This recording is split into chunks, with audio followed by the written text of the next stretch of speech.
Welcome to Playing Above the Line, where we interview entrepreneurs, business owners, and community activists to get their thoughts and perspectives on leadership. Playing Above the Line is sponsored by Aviso Group, a business consulting and accounting firm focused on preparing clients for the future through innovation and positive growth. Welcome to another edition of Playing Above the Line. I'm Alan, your host, and I'm excited about today's episode. I learned a little bit about our guest, John Serda, from Kari over lunch, and everything she told me, John, about you intrigued me. I mean, you were the former owner of Serda Brewing here in Mobile, but then she also told me that you're the creator and owner of RePear, and so we're going to get into what RePear is. I'll let you talk a little bit about that, but welcome. Thanks for joining us. Thanks for having me. I appreciate being here. So just from the background Kari was giving me over lunch, would you consider yourself a serial entrepreneur? Because it sounds like, to me, from her description, that's exactly what you are. It is. I was listening to Norm Macdonald talking about alcoholism as a disease and said, you know what, you got the best disease because you get to drink. I don't know if entrepreneurship, I think it's a disease. Yeah. Because I sit there and I thought, okay, well, I'm going to create something, and I created and then start running it, and then I get kind of bored with the details and the minutia of running a business, and then my brain just wanders off and says, you know what, you need to do this now.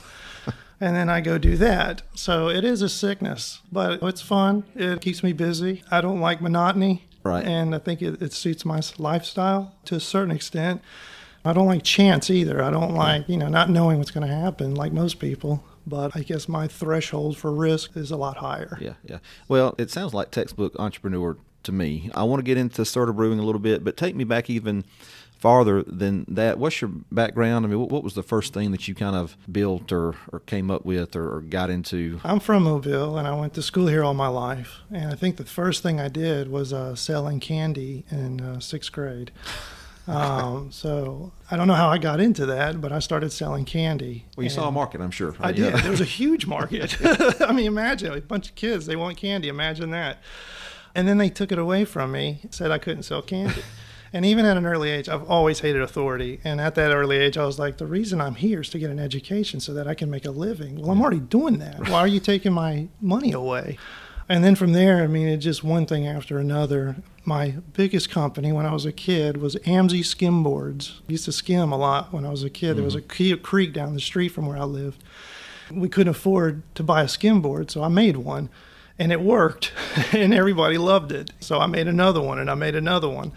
And just kind of got in the business of making skimboards. We did all sorts of crazy things. We would go steal Penthouse from the Circle K up the street, take the centerfolds out and put them on the skimboard, and then cover them with polyurethane. Mm-hmm. And we had a line called Pleasure Island.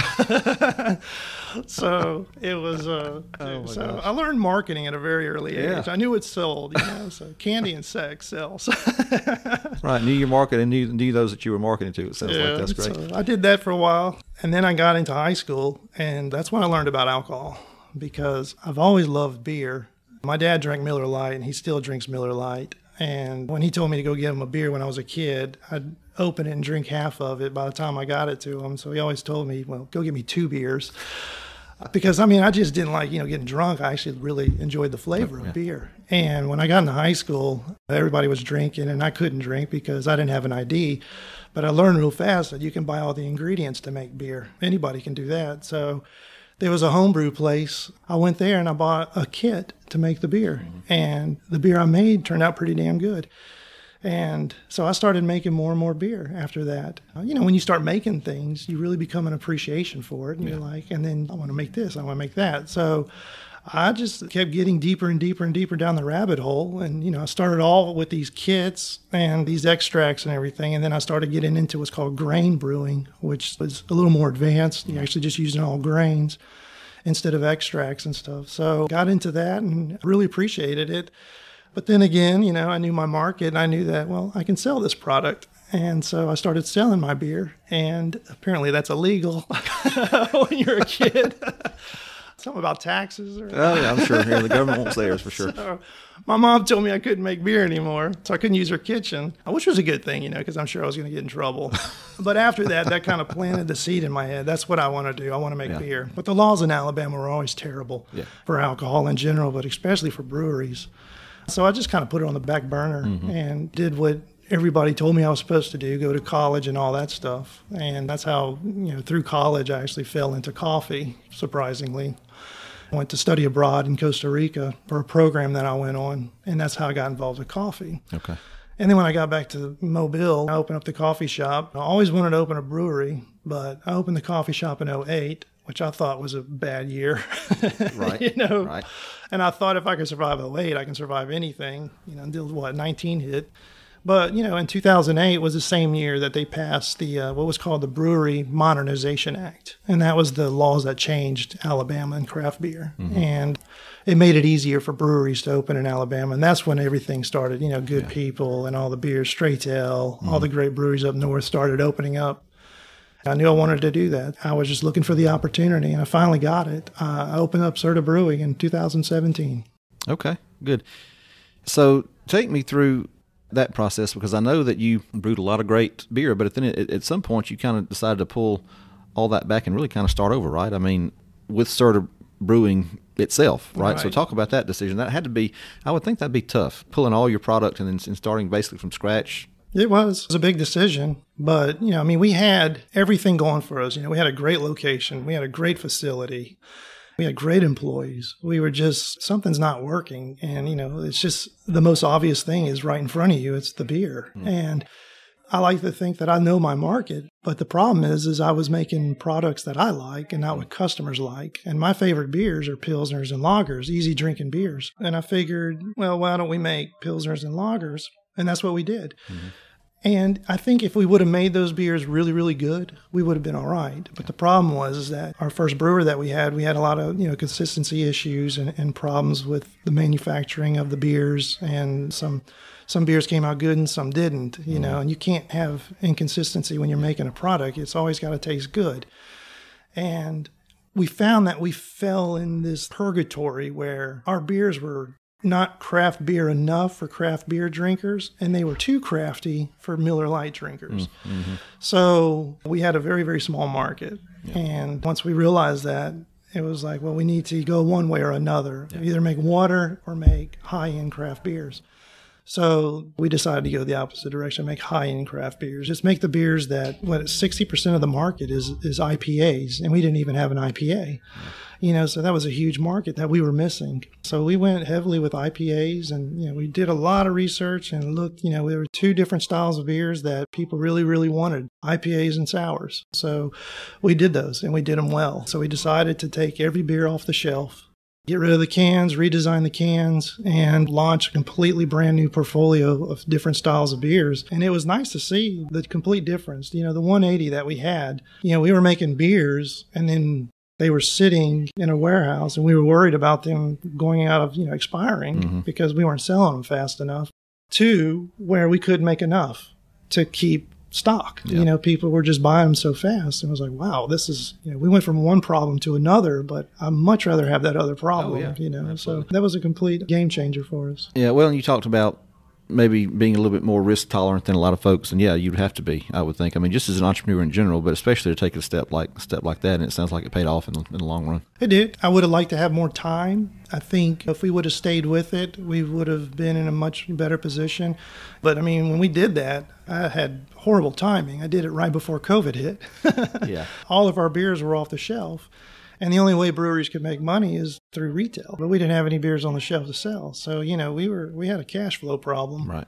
We had to dig out of that hole. And then we had to dig out of the hole of, rebranding and remarketing and putting in new beers out there. Mm-hmm. We had a lot of hills to climb. We were digging out of it. But in the end, we got an offer from another brewery, and it was a pretty good offer. And we're like, well, we could either, I say I'm risk tolerant, but I had partners too. And I was looking out for the best thing to do for everybody. And I was like, well, if it was me, of course I'd do it. Why not? What are you going to do? It's just a few million. Sure. What's bankruptcy? But I knew we could have gotten out of it. We just needed time. Yeah.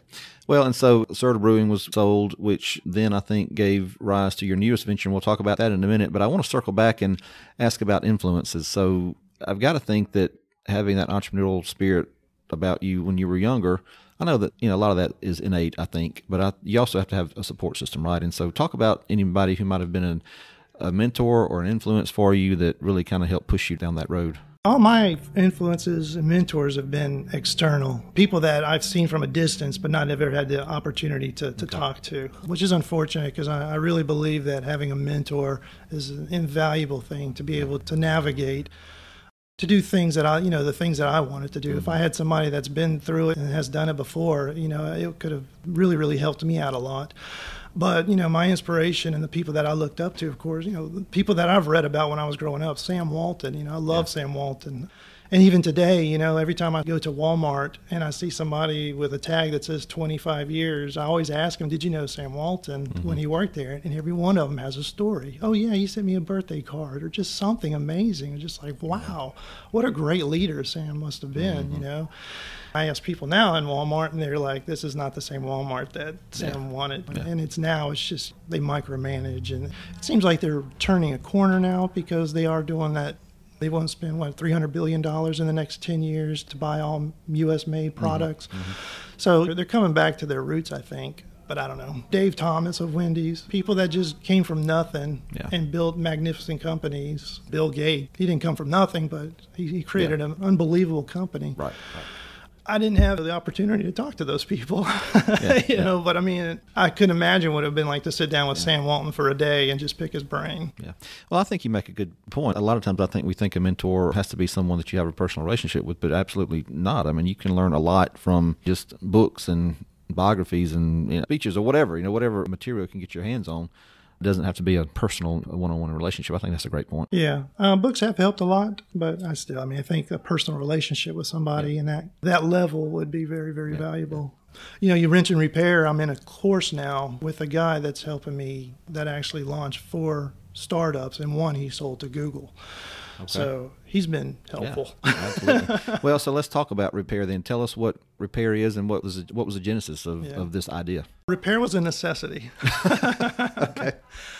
As we get older, things start breaking down and not working as effectively as they used to. So I started getting terrible hangovers. And not, I wasn't a huge binge drinker. I mean, just 3 beers or something like that in a couple hours. And I couldn't function the next day. And here I am about to open a brewery. And I'm like, this is not good.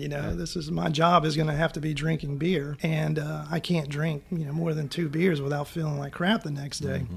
And it came to a head. I went to a diving trip in Florida. My friends and I went out. We went to a restaurant, and I probably had 3 beers in a 4 or 5 hour time span. And I was so hungover the next day, I couldn't go scuba diving. Mm. And I was like, this sucks. And I was seriously thinking I needed to quit drinking. But fortuitously, I read an article in Men's Journal about a scientific study that was done in Australia. The FDA equivalent down there did a science study on Asian pears. It showed that Asian pears have shown to mitigate the effects of a hangover so effectively, it was up to about 15% effective. And, I thought sounds like bullshit to me, but what the hell? I'll go try it. So I went all around Mobile looking for Asian pears. I've never seen one before. Finally found them at the fresh market for $4.99 a pound, of course. And I bought a couple of them, and I juiced them. 250 milliliters of the juice is what they use in the experiment. So I drank the juice, and I went out drinking, and surprisingly, I felt a little better the next day. So I thought that was the placebo effect. It's just me wanting it to work, so let's try it again. And I did it about a week and a half later, and it worked again. So I thought, well, there's Asian pears. What else is there? There's got to be more stuff than that. Real things that work other than Waffle House at 2 a.m. or toast. And surprisingly, I went down that rabbit hole, and there's a lot of science behind different supplements that show that certain supplements have actually shown to help mitigate the effects of hangovers. They don't say hangovers, metabolizing alcohol and stuff like that. So I went down another rabbit hole and started buying supplements from everybody and Amazon.com and everything. And finally, at the end of the night, I had a concoction of about 15 pills that I would take after drinking, and I would wake up fine. And I figured, if it works for me, it's going to work for other people. Mm-hmm. And people saw me taking all these pills. What the hell are you doing? I had a Ziploc sandwich bag of all these pills. It's like, what? Are you dying of cancer, John? What's going on? I'm dying of hangovers. So they asked me what it was, and they thought, if that thing really works, you really need to make a product out of it and bring it to market. So I did, and that was the culmination of RePear. nobody's going to take 15 pills at the end of the night, Yeah. So I figured what's the best way to do it, and put it in a stick pack that you put in a 20-ounce drink and mix it, and it tastes great, and you feel fine the next day. So that's how RePear was born. So what's the time frame? Give me a frame of reference as far as when you first started your research to when you came up with the product. Yeah, I think in 2013 is when I read that article about Asian pears. Okay. Because that's when my dive trip was, and it was very shortly after that. So about 2013 is when I started experimenting with all this stuff. When I got really serious about it was about 2017. Okay. That's when, I found a manufacturer to help me meet the FDA compliance, to make it scalable, to make it consistent. Yeah. You always want the consistency is a huge concern of mine, especially in safety. Yeah. So the company I found is a flavor house, basically, and a lab, a lot of food scientists. And for about 8 solid months, we went back and forth with different samples, different flavor profiles, and finally nailed down one product that we all liked. We all thought this is the one, because when you look at the ingredient list, RePear is made with nothing but supplements, but it's got some pretty nasty supplements in it. When I say nasty, I mean they literally smell and taste nasty. N-acetylcysteine. If you ever see N-acetylcysteine, open it and smell it. It'll knock you out. Yeah. So there's a lot of things that you have to cover up. Right. I didn't want it to be full of sugar, so it had to be a really technically made product, because we have very, very low sugar in our product. We use stevia as a natural sweetener and a little bit of sugar, because sugar's just king. I try to make it sugar-free, and you can't do it. And sugar-free has a weird bitter aftertaste, and I didn't like that. So sugar to me is still king, but I didn't want a lot of sugar. So stevia was the second best product that we used to flavor it. And so this product can be found where? Online right now. Okay. Yeah, I launched it online. I mentioned Walmart earlier. I got lucky because I have a friend that's actually a manager for Walmart. She recommended that I do what's called open call. Walmart is doing this initiative where they want to spend $300 billion in 10 years for U.S.-made products. And in those 10 years, they're doing open call, where they're allowing companies to pitch their product to them, and they select a certain amount, and then you get 30 minutes to pitch that product to a Walmart buyer. Well, 10,000 products got submitted and 600 were picked, and mine was one of them. Okay. And I just did that on a whim. I was like, well, okay. And I looked at it and it's like, this ends in 7 days. You got to submit it. So for 7 days, I worked my butt off to make my presentation. Yeah. And I submitted it to them, and I got picked. And for 30 minutes, it was kind of cool. I had a Zoom meeting with a Walmart buyer in the health and wellness category. Him and I both agreed that that's not the right section of Walmart to be in. We need to be by the drinks. So they forwarded it to the drink buyer, and I hadn't heard anything back from the drink buyer. So I need to follow up on that. Yeah. But that was in June when I had that meeting. Okay. So hopefully that'll pan out. That'd be kind of interesting. Yeah. No joke. Well, is there anything else really like that on the market right now? There is, yeah. It's funny when you become aware of something, you see it all the time now. Okay. So there are a few products that are on the market now. About 3 of them are actually getting kind of big. Okay. And it's a new category in the United States, but it's $1 billion category in South Korea. Oh, wow. These products, dihydromericetine is one of the main ingredients that have the most science behind it. They've been using that for years, thousands of years in Asia. And in South Korea, there's a lot of drinks on the market. Like I said, it is $1 billion industry in South Korea for these hangover recovery drinks. And they're starting to come into the United States. And one of the companies that makes it now in the United States just got Series A, about $25 million Series A capital behind it. So It looks like there's opportunity behind it. Well, I had no idea, but we will definitely link RePear information in the show notes so folks can go and check you out there. And if you're older like me and have hangovers, we got a guarantee. If you don't feel 80% or better, you get your money back. Well, I don't know how many will listen to this podcast, but I guarantee you'll probably have at least that many, or 95% of them go out there and get some. So that's good. Yeah, RePearDrink.com. So what's the, entrepreneur, you've done all these things. What's the most, I guess, fulfilling or the favorite part about what you do and what you've done over the years? I love the creation of the thing. I like coming up with a concept and then having it made, making it like with the brewery, having it made. I like conceptualizing how things are going to look and how it's going to flow.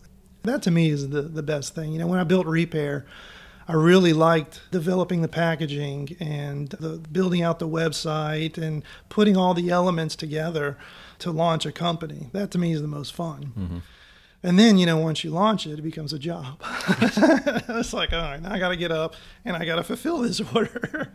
So then I guess my next question is, what's the most challenging thing when it becomes a job? I mean, is that when it or is there something else throughout that process that is a challenge? For me, I think it's just maintaining attention to it. Yeah. Like I said, I do get kind of bored very, very easily.